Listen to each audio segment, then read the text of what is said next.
and of course went away with it. And that's one of our biggest problems. So the restructuring brought in the Gambia Tourism Authority. Now the Gambia Tourism Authority have been restructured. We call the Gambia Tourism Board. You have the marketing department, which is of course another Gambia marketing board, part of the new structures to market Gambian tourism abroad. But you must understand that our biggest selling point was about roots. At the time, we had the Senegalese selling roots as part of Senegal in the United States. That Joufre was part of Senegal in the United States. We had to raise alarm in the early 90s for government to complain about these things. And of course, we are able to address it. But there are a lot of things, Malik, that affected the industry that still need to be addressed if we are to regain what we lost in the past. If I give you the chance to bring this to the fore, what do you think we need to address? Malik, we lost a lot of good people in the industry who were very committed to the promotion of Gambian tourism. When Bajfai was at the Gambian embassy, he came up with a lot of projects bringing Brazilian tourists to the Gambia. But unfortunately, we had a government, both government, the PPP and the APRC government, did not want to invest in the issue in what we call marketing.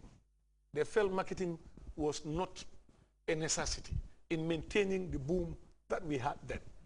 And of course, whilst other countries were investing millions of dollars through assistance from the European Union, I remember in 1994, shortly before the coup, we had over $11 million at the time to tourism marketing for the issue, purposely for marketing tourism, Gambian tourism abroad. But that's a small amount of money.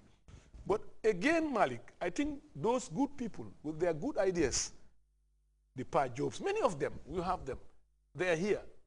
They are retired but not tired. The Lion Boj and others. They have ideas that we can buy. Of course, people make mistakes. Nobody's perfect. There are ideas we can buy from people who have been in the system, and the new people also who came with new managerial skill. Combined together, I think we will get somewhere that would improve the issue of tourism in this country.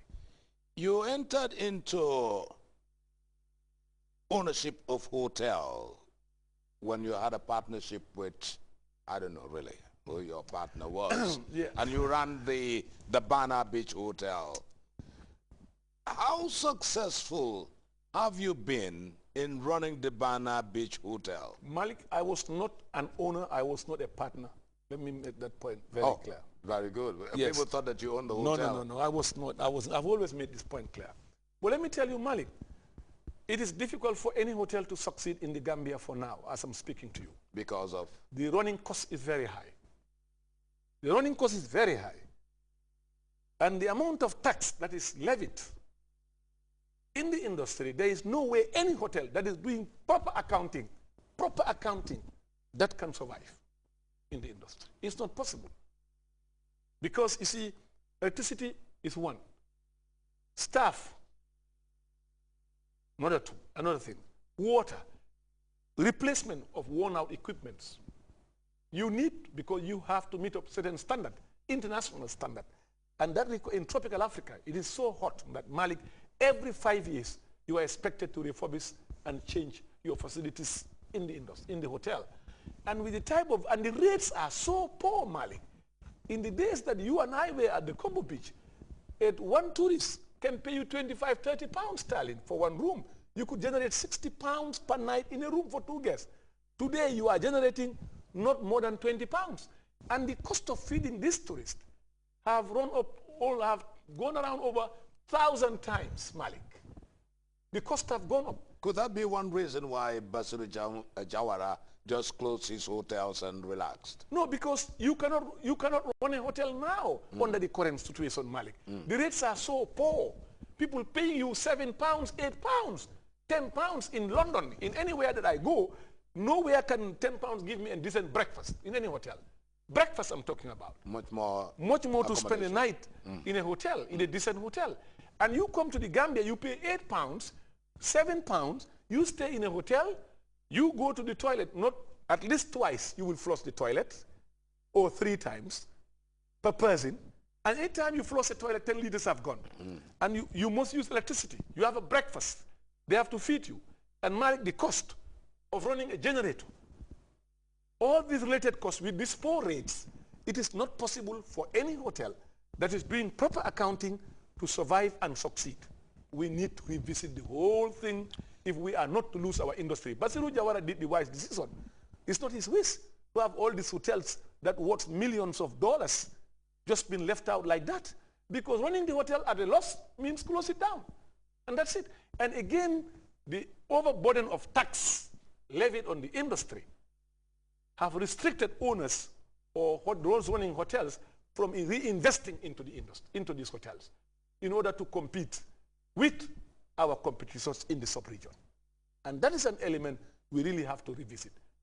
Seriously, Malik, if we are to maintain the industry and the industry become one of the biggest employer after government, and of course, you know, Malik, you know how beneficial it is. How do we tackle the tour operators? Malik, the tour operators are after their interest. Of course, you know, I know that very well. You know that very well. They're after their interest. If they are doing their marketing, they are doing their program, they will go for their interest. And they impose rates on you, not you imposing rates on them. You go to countries like Mauritius. You don't have anything like tour operator package holiday, as far as I know, up to about 4 years ago. I don't know for now. You have to come from with a regular flight to the country, book a proper hotel, and stay and pay, and hotels are full. And they pay full rates. And these are many countries that are like that. But the way we have let the tourism go down by overtaxation and all this burden have brought it to a level that have made it extremely difficult. Unless we revisit our policies, it will be difficult for the industry to survive. Revisiting our policies on one side. Yes. You made a very strong protest last week on the Point newspaper criticizing homosexuality, which is, I think, imported into this country and really not very good for tourism. Why the call? Malik, you're absolutely right. Tourism have some good things. Good things, it benefits us. But it also goes with its evil. I can tell you that. There are very bad things that happen in the industry. And that's what led to the creation. Stuff yes, like that's why it led to the, that was an outcry. We took it up in 2000, 2001. We said it is not possible to maintain what is going on. And then we came up with what we call the Tourism Offences Bill, just to punish people who are engaged in doing these things, Malik. You know, and if you have a responsible Gambian and in a responsible hotel, some of the things that are happening, you will not let them happen, Malik. Let me give you an incident.